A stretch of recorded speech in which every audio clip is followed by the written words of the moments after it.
Starting Franchise Sidekick was something that meant a lot to me because of where I am in my life. Early on, business was about profit. There was something where I defined my self-worth through my net worth, and that never felt great. At the end of the day, if every decision is financially driven, you're never really serving the client as the absolute best that you can. And so now at Franchise Sidekick, I'm at this place in my life where scoreboard will always be important. Profits, of course, sales will always be important, but it's not the primary thing anymore. Now it's about impact.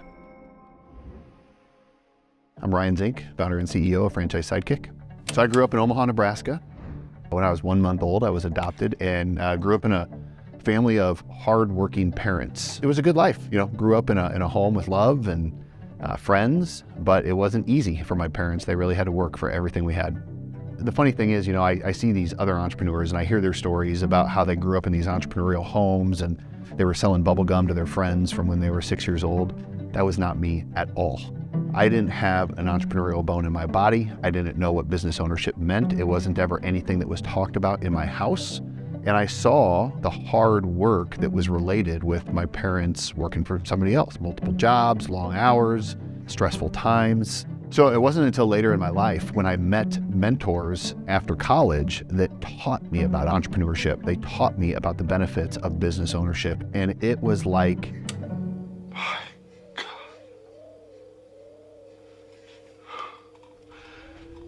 do you know what this means? I saw the lives that these people were living. I saw what they were teaching me, and I said, that is a path that I want to pursue.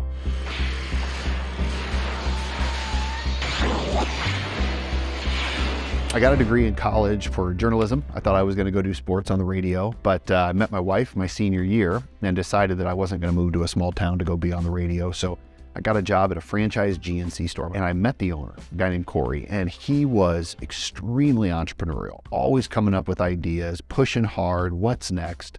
Lucky for me, when I was inside of GNC, I got a front row seat for how his mind worked. It was the biggest gift I think I could have ever received, because I saw not only his lifestyle, but I saw the things he was willing to do to make his business better. And I was really lucky because he was willing to share this. And not only him, but there was another gentleman named Jerry in the organization that had a job, but also had a business on the side. And so he kind of took me under his wing, and he would meet me once a week, and he would go through his financials or go through how he leads people. The old saying of, you are a product of the people you surround yourself with, that is 100% true with me, because in a very short amount of time, I went from having no desire to own a business to then being around these two people, seeing what their lives were like, and just completely shifted into what I wanted my future to be. At GNC, Corey, the franchisee that I worked for, he had created a better business model. And so he started to buy underperforming GNC locations in the Midwest. And at one point, in fact, he owned the top 5 GNC stores in the country. And it was really because of this new model. And so because I had success, he asked if I was willing to run those stores for him. So I started to fly all over the country, going into these GNC locations and teaching them this model.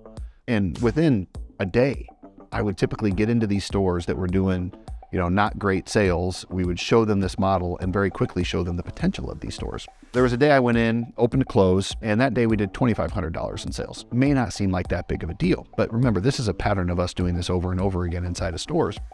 So I did this for an extended period of time until one day in September of 2005. I remember I went down to Houston. There was an owner down there that had 8 locations. This store was typically averaging $25,000 in sales a month. And I just started to think, $2,500 a day. Over one store is 75 grand. Over 8 stores is significant sales. Then I started to apply profit margins to it. And I just said, I can't do this anymore. I know I have what it takes to be a franchisee, and I can't just continue to do it for others that aren't willing to put in the same level of effort. So the very next Monday, I applied to be a GNC franchisee. I was going to the mailbox all the time for about a month, I think, just trying to wait to see if this letter would come back. And it finally came back. I was excited. I opened it up and I was rejected. They said I didn't have the financial means. And, it's true. In a franchise, you have to financially qualify. And I was probably a little early into that. But I also knew I had the experience, which was frustrating. I knew I was going into these stores, and at least on the sales end of it, having much more success than they were having already. And so I said, well, you know what? I've made up my mind. entrepreneurship is the path that I'm going down. Corey, Jerry, other franchisees that I've seen, they showed me a path that I wanted to go down. And a lot of GNC franchisees at the time were diversifying into Anytime Fitness franchise location. So then on my next application, went to Anytime Fitness, and fortunately for me, they approved me to become a multi-unit franchisee. So I rented a construction trailer. My cousin helped me put it out there. It was like on cinder blocks with some steps leading up to it. I still picture it very well. And I still remember the woman that came in, the very first woman that came in, and I signed my first member. I was so stinking excited because now I was finally making money for myself. I was applying the skills that I had learned. And by the way, this trailer was terrible. I mean, it was the middle of the winter. Not all the windows would close. I had to run an extension cord to a generator that the guys working on the building were using so I could run a space heater. It was terrible, and yet it still was my most cherished memory of entrepreneurship I've ever had because it was the first step I took into doing something on my own. Now, it's funny how life works because within about 60 days of me doing that, I get a call from Corey, my previous mentor and boss, and he said, I want you to come back. And I said, Corey, I can't. I go, I'm so pumped about doing this. I know business ownership is my future. And he said, well, that's how I want you to come back. Will you come back and be my partner? And I said, now we're talking. So then the idea was formed that we were going to create our own concept called Complete Nutrition. And there was a lot of planning that went into it. Very expensive to get it started, a lot of planning that went into it. It took us about 6 months just to get the branding and the design right. But we eventually opened up 5 locations in Omaha and Lincoln, Nebraska. It took us 2 years to reproduce all of the infrastructure that we got from GNC, and it was extremely expensive. But finally we got there. I remember the day when sales really started to climb, and our employees came to us and said, it feels like this is figured out now. Can we open our own? Can we become a franchise? And we really didn't intend to grow it as a franchise, but because they wanted to, we said, this will be a good test, a good way for us to see if this could work as a franchise. They go and open locations, and they had immediate success, just wild, immediate success. We significantly underestimated the reputation that we had created inside of the nutrition space. So when we opened up the idea of Complete Nutrition, the level of interest exploded. Over the next 18 months, we awarded around 240 locations. So we were just running like crazy. People were planting flags in the ground. And we realized at the time, like, time out, we have got to pause. So we stopped all new franchise development. And we spent the next several years getting those locations open, supporting franchisees, training them. It was one of the greatest honors of my life to help grow that system, and the most difficult thing I've ever done, right? There was a point in the evolution of Complete Nutrition where Corey and I both looked at each other and said, maybe it's not us. Maybe it's not us that should be running this anymore. Maybe we need to bring people in with experience. And so we went out and we hired a lot of expensive leaders, and they were all great leaders. They were well-intentioned, they were hardworking. But after a period of time, we realized the business was not getting any better. And the franchisees came to us and said, we want you guys to run it again. You guys understand our heartbeat. You guys understand our culture. So one of the hardest days of my life is when we had to go in and we had a layoff. We laid off 21 people in one day from Complete Nutrition. We had to get lean. We had to get focused again on the product. We had to get focused again on the franchisee, the customer, all the things that had previously got us there. Well, also during that time, we had interest from private equity. And the private equity group finally decided that they wanted to partner with us or buy it. And so in December of 2015, they had purchased Complete Nutrition. And I agreed to stay on to run franchise development, which was exciting to me because now I got an opportunity to go to these franchise development shows and really kind of be within the inner workings of it. But they immediately replaced me as a leader, right? They brought in a new leader. We started to have these board meetings. And at the end of the day, I didn't have as much influence over what to do. Now, Franchise Fastlane was so exciting to me because I saw this glaring opportunity.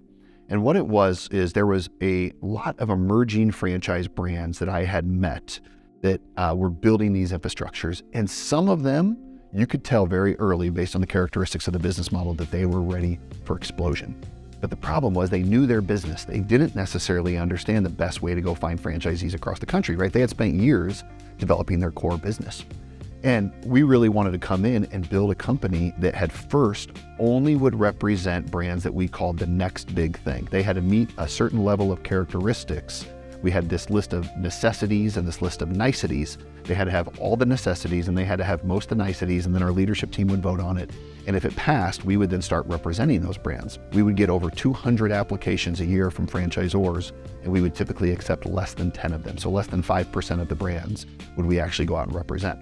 But when we did certify them as the next big thing, we would put a tremendous amount of resources towards them. We would build presentations and marketing collateral. We would sit in on top of technology. We had specific functions for every person in the organization within the process, because I am a believer that it's better to be fantastic at one thing than average at a lot of things. So we built our sales funnels that way. And Franchise Fastlane absolutely exploded. Within a few years, we were awarding hundreds of locations. Within 3 years, we had started to award over 1,000 franchise locations. At its peak, Franchise Fastlane was awarding about 1,600 franchise locations a year, and it was the largest franchise sales organization in the country. And I was absolutely on fire for this business. So within Fastlane, because we were growing the next big thing brands, a lot of them were being acquired by private equity. So through that process, we started to meet a lot of these private equity companies, a lot of these investment bankers, because they wanted to understand, how is this happening? How are these brands growing so quickly? And through that process, we actually got approached about potentially bringing on a private equity partner at Franchise Fastlane. And at first I thought, no way, I love this business, right? I mean, it was helping people become business owners. It was making great money. And I said, there's really only one way I would ever consider this. And that is if this portion of Fastlane that we were operating, a very small portion at the time, if it's something that I could keep or buy and continue to run with. And what that was is the representation of the person that wants to buy a franchise. So again, Fastlane was about representing the franchisor, finding the next big thing franchisor. Well, what about the person that wanted to be an entrepreneur, but they didn't know what franchise would be right for them? So I remember Tyler and we were going through a book called Building a Story Brand by Donald Miller.